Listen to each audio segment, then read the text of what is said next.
अगर आपने अभी तक नहीं किया है दिव्यांग जगत को ज्वाइन, तो आज ही बने दिव्यांग जगत के सदस्य। आपको मिलेगा दिव्यांग जगत का कार्ड, दिव्यांग जगत की दीवार घड़ी और दिव्यांग जगत की तरफ से साल भर तक अखबार, केवल मात्र 550 रुपये में।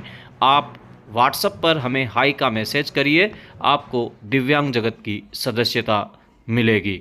बनिए दिव्यांग जगत के सदस्य आज ही और जुड़िए दिव्यांग जगत के साथ। राजस्थान में विधानसभा चुनाव 25 नवंबर को है। इसको लेकर के टिकट वितरण शुरू हो गए हैं। निवाई पीपलू विधानसभा चुनाव 2023 में स्थानीय भाजपा प्रत्याशी के तौर पर रामजीलाल बेरवा जिला परिषद सदस्य का सशक्त जिताऊ प्रत्याशी के रूप में दावा बेहद मजबूत है। जनसंपर्क में अग्रणी और क्षेत्र में लगातार सक्रिय हैं। जिला परिषद सदस्य रामजीलाल बेरवा 286 मतदान केंद्रों वाले इस निवाई पीपलू विधानसभा क्षेत्र 95 अनुसूचित जाति में वर्तमान मतदाताओं की संख्या लगभग 2,80,000 है, जिनमें से 44,000 मतदाता बेरवा समाज से हैं। हालांकि स्थानीय प्रत्याशी को मौका नहीं देने के कारण भाजपा के राम सहाय वर्मा पिछला चुनाव 2018 में 43,889 मतों के रिकॉर्ड अंतर से हार गए थे, किंतु 2023 में पार्टी के पास स्थानीय जिताऊ उम्मीदवार के रूप में जिला परिषद सदस्य रामजीलाल बेरवा का सशक्त विकल्प मौजूद है। रामजीलाल बेरवा सन 2000 से ही सक्रिय राजनीति का हिस्सा रहे हैं। उनकी धर्मपत्नी श्रीमती कमला बेरवा 2000 से 2005 की अवधि में प्रेतक गांव पंचायत करेड़ा बुजुर्ग की प्रथम महिला सरपंच रही है तथा स्वयं इसी विधानसभा के वार्ड 21 की 10 ग्राम पंचायतों के प्रथम भाजपा जिला परिषद सदस्य है। श्री रामजीलाल बेरवा की जन्मस्थली, शिक्षण स्थली तथा कर्मस्थली स्थानीय विधानसभा में ही रही है। इनका निवास करेड़ा बुजुर्ग एवं निवाई दोनों ही जगह पर है तथा वनस्थली मोड़ निवाई पर रिको इंडस्ट्रियल एरिया में फैक्ट्री है। आपकी शैक्षणिक योग्यता बहुत अच्छी है, जिसको आप क्षेत्र में बहुत ज़्यादा सक्रिय हैं। आपको टेलीकॉम इंजीनियर के बतौर टोंक, सवाई माधोपुर, करौली, बूंदी आदि जिलों के प्रभारी, बैंक ऑफ बड़ौदा में मुख्य शाखा प्रबंधक, अग्रणी जिला मुख्य प्रबंधक, निदेशक, रूड सेटी आदि फाइनेंशियल, शैक्षणिक एवं प्रशासनिक पदों पर कार्य करने का कुशल अनुभव प्राप्त है। निवाई पीपलू विधानसभा की पीपलू, बगड़ी, दत्वास, करेड़ा, मुंडिया आदि शाखाओं में 13 वर्ष तक शाखा प्रबंधक के रूप में कार्य करने से मतदाताओं से सीधा संपर्क एवं संवाद रहा है। आप 45 वर्षों से जन स्वयंसेवक तथा वर्तमान में शिक्षक। मेरे साथ आज जो शख्सियत है रामजीलाल बेरवा के रूप में विकास चौहान निवाई विधानसभा से भारतीय जनता पार्टी के टिकट दावेदारों में से प्रमुख नाम पर ये है। वर्तमान में जिला परिषद सदस्य के रूप में ये अपनी सेवाएं क्षेत्र को दे रहे हैं। रामजीलाल जी, जिस तरह से टिकट वितरण भारतीय जनता पार्टी के द्वारा लगभग 120 टिकट वितरित कर दिए गए हैं और अभी निवाई विधानसभा के लोगों को इंतजार है कि भारतीय जनता पार्टी का सिंबल आपको मिलेगा और आप लगातार क्षेत्र की जनता के लिए संघर्ष कर रहे हैं, काम कर रहे हैं, तो क्या कहना चाहेंगे? निवाई पीपलू विधानसभा में क्योंकि जिता उम्मीदवारों की अभी कमी है, हमेशा यहाँ पर्टिकुलर कम्युनिटी रहकर इनको टिकट देते हैं तो लेकिन वो हमेशा हार जाते हैं।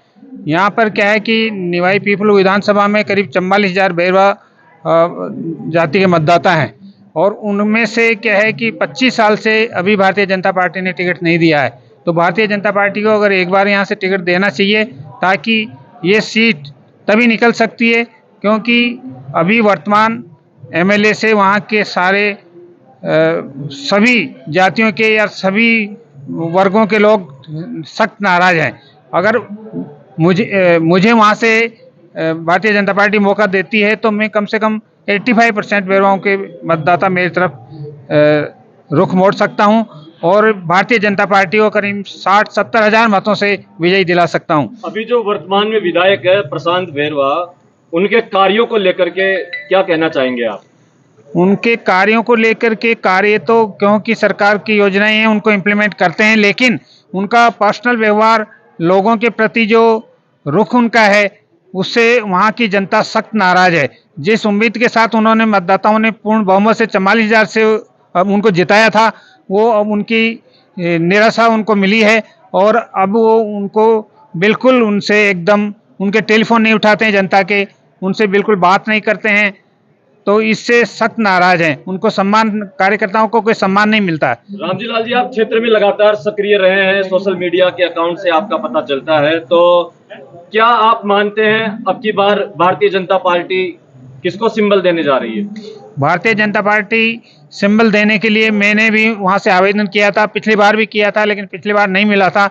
लेकिन पूरे 5 साल से मैं एकदम सक्रिय हूँ वहाँ पे, और पूरे वहाँ के मतदाताओं का रुख मेरी तरफ है। सब आशावादी नज़र से देख रहे हैं कि यदि आप टिकट लेके आए, पार्टी आपको मौका देती है, तो हम पूरे मतदाता, पूरी जनता, पूरे हर क्षेत्र, हर जाति के लोग आपके साथ हैं, पूरे वर्ग के लोग आपके साथ हैं, और ताकि इसका पूरी विधानसभा का विकास हो और कायाकल्प हो। जिला परिषद सदस्य के रूप में आपका जो कार्यकाल है वो कैसा रहा?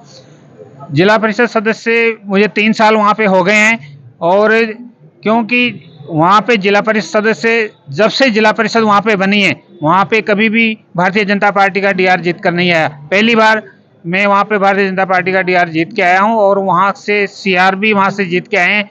तो वहाँ की जनता एकदम हमें भारतीय जनता पार्टी के पक्ष में है, और वो चाहती है कि यहाँ से कोई ऐसा शख्स आए जो भारतीय जनता पार्टी का झंडा उठा सके। रामजी लाल जी, मेरे अंतिम 2 सवाल आपसे।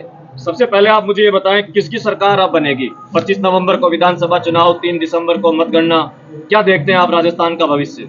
अभी तक भारतीय जनता पार्टी ने जो सर्वे करवाया है उसके आधार पर 125 सीटें एकदम क्लियर आ रही है, और 3 अन्य को आ रही है, बाकी कांग्रेस की है। तो आप खुद ही देख सकते हैं कि भारतीय जनता पार्टी की 101 सीटों पे जीत हो जाती है, तो 125 सीटें आ रही हैं, इसका मतलब पूर्ण बहुमत से भारतीय जनता पार्टी की सरकार बनेगी। सरकार अगर आपको सिंबल नहीं देती है तो क्या रुख रहेगा पार्टी के प्रति आपका? यदि सरकार सिंबल भी नहीं देगी तो हमारा चुनाव चिन्ह कमल है, हम कमल के साथ हैं, कमल खिलाना चाहते हैं वहाँ पे, चाहे मुझे टिकट दे या किसी और को दे, लेकिन हम सब केवल कमल के फूल ही हमारा चुनाव चिन्ह होगा। रामजी लाल जी, जिस तरह का सर्वे आया है आपकी विधानसभा से हमारे पास, हमारे साथियों ने जो बताया है, उससे ऐसा लग रहा है कि भारतीय जनता पार्टी आपको अपना उम्मीदवार घोषित कर सकती है। तमाम क्षेत्रवासियों की तरफ से आपको ढेर सारी शुभकामनाएं। आप विधानसभा में अपने क्षेत्र की आवाज उठाएं, हम सब यही चाहते हैं। जो भी जनप्रतिनिधि हो वो जनता के बीच जाए, उनके मुद्दों को सरकार तक पहुंचाएं। आपने बताया 2023 में राजस्थान में भाजपा की सरकार बनने वाली है। बहुत बहुत धन्यवाद आपका दिव्यांग जगत से बात करने के लिए। अंत में क्या कहना चाहेंगे आप? मैं तो यही कहना चाहूँ कि वहाँ पे निवाई पीपलू विधानसभा में भारतीय जनता पार्टी की सरकार का प्रतिनिधि चुन कर जाए, वहाँ कमल खिले, और सरकार मुझे मौका देती है तो इसका पूरा श्रेय भारतीय जनता पार्टी को जाएगा। धन्यवाद रामजी लाल।